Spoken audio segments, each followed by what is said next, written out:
Before the bombing of Pearl Harbor in December 7, 1941, Japan has already deployed spies all over Asia in preparation for its conquest.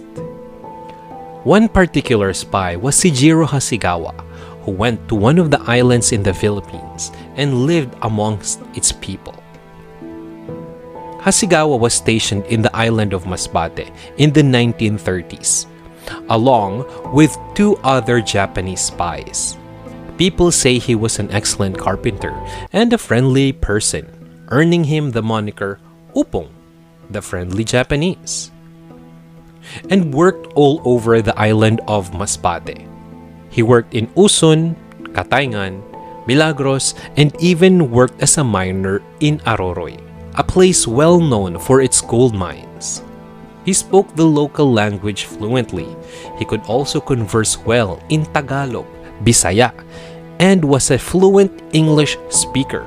No one suspected that Upong the friendly Japanese was a soldier of the Japanese Imperial Army. So, on the fateful day of January 7, 1942, the Japanese Imperial Army landed in the island of Masbate unopposed.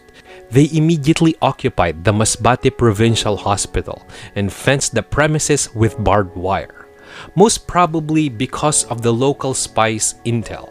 There and then, the Japanese-friendly carpenter turned out to be a captain in the Japanese Imperial Army.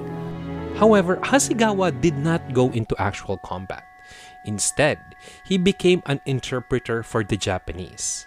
As an interprete, he helped save a good number of local guerrillas who were caught by the Japanese.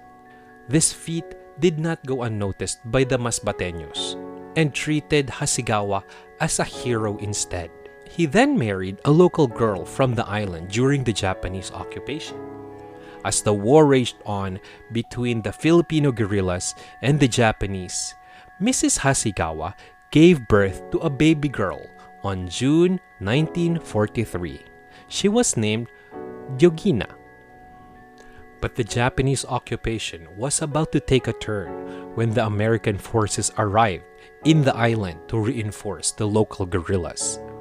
So, on September 24, 1944, the Filipino leadership, Captain Wilfredo Banaag, Captain Conrado, Lieutenant Jose Merioles, and Jeffrey Diemen raided the Masbate Provincial Hospital after the US planes bombed the Japanese base. There was an intense firefight between the Filipino guerrillas and the Japanese forces. But at the end, the Filipinos killed 25 Japanese soldiers while others surrendered. Segero Hasegawa was inside the hospital. Luckily, he survived the bombing. And because of his affiliation with the guerrilla raiders even before the war, Hasegawa was spared, along with the other Japanese spies who lived in the island. He was later on sent to Tacloban, Leyte, and on September 1945, he was repatriated back to Japan. Sadly, his daughter, the toddler Diogina, never knew the face of his father. Many years later, in 1997, a Japanese emissary found the family of Upong. Sadly, his father passed away a few years before. By this time, Diogina Hasegawa was already a politician in Masbate and was married to Roger Dugan. Later that year, she went to Japan to learn the exploits of his father in the Philippines and Masbate as a Japanese spy.